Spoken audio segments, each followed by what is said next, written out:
What's your relationship with Irv Gotti? Because from everybody who kept up with the Supreme story, Irv, well, what we think is Irv's money came from Supreme, or why did Supreme? I don't know. It wasn't none of that. I'm gonna answer. That's a 2-part question. So I love Irv. That's home team. That's family. Irv is amazing. Like, he's a musical genius.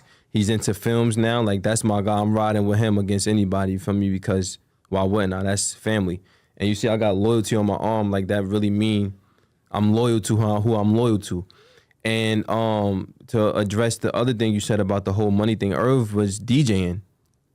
He was in music. He been interning. He been with Leo Cohen. He been with all of them, like with Rough Riders and doing the thing with DMX. And like, how can Preem be giving him, like, that's what I'm saying. People, you will see something in the media and people will just blow that out of proportion and then create a whole different narrative and just make it fit their criteria, what they want to promote, like their agenda. It's impossible for Preem to have given Irv any money. That's like, are you serious? But the feds obviously thought that too, though, because that's they just wanted to try to tie them together in a negative way so they can get a conviction. So even if it's a lie, they still gonna promote that lie just so they can get a conviction. Because they felt like maybe if we attach y'all to him, maybe y'all turn on him and just cooperate with us so we can get him. And Irv and his brother Chris, they didn't do that. They that's why I said I can never say nothing bad about neither one of them, because the government, the feds offered them 8 months and they was facing 25, 30 years. And they said, yo, if you say that he did this, we'll give y'all 8 months. And they was like, nah, we're not doing that. So I can never say nothing bad about neither one of them. They solid. And you're not gonna really find people in the music business that would have did that. Were you rooting for Ja Rule hard when him and 50 were really going at it? Were you but I was a fan of 50. Were you hollering murder off the school bus? I mean, or from the driver. But now I feel like Ja people like on Ja a lot. Up until like 2 or 3 years ago, they were got shitting an on unfair him. deal in that whole thing for sure. But I feel like I had to root for Ja. Ja go up against anybody, I got to root for Ja. That's home team. I would look crazy if I didn't root for the home team. Who am I? I'm not true to myself if I go against the home foundation. So when they was going at it, I just felt like if he didn't address 50, maybe it would have turned out differently for him. But I feel like everything happened for a reason, and now I feel like Ja's being celebrated more, like of the last maybe 2 or 3 years. Like he did the verses with Fat Joe. You know, Ja's still doing tours. He's doing shows. He has a wine company now. He's back in film. Like he does a whole bunch of different stuff. So I don't really feel like, it just sounds cool and funny to say, yo, 50 murdered that nigga. Like it just sounds cool to say that, but he really didn't though. Because even though that whole trial was going on with Murder Inc., then the label thing was going on. So like, people never talk about that part. They only talk about, yo, 50 murdered that nigga. And this is the thing, is that I was one of those kids at the time because I was a 50 Cent super fan, G-Unit super fan.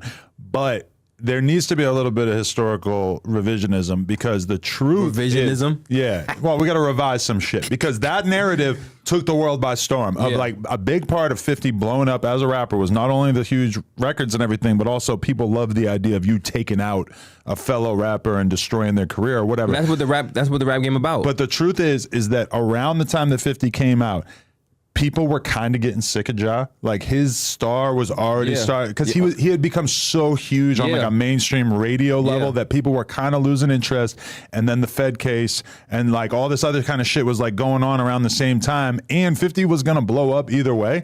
So he kind of like used that moment to be like, look at this rapper that I destroyed. But the truth is that was kind of happening anyway. What you mean 50 would have blew up either way? I don't think 50 needed to pick a fight with Ja Rule to blow up when you have records like In the Club and all this other shit coming out at that time. But that came out after. He was like, as soon as he came in the game, he was taking shots at people.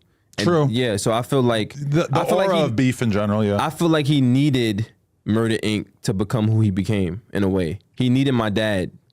Maybe. I feel like to a certain extent, though, the music would have done it anyway, and the Dr. Dre co-sign and the Eminem shit and everything, you know? You can't never dispute the Dr. Dre co-sign. Yeah, but definitely it made him appear to be like a more solid gangster-ass dude. The fact that he got shot and survived, and I heard you in one interview saying that you think that he exaggerated how many times he got shot, which I don't know if that's true, but I definitely believe it's a possibility, because he used it for marketing.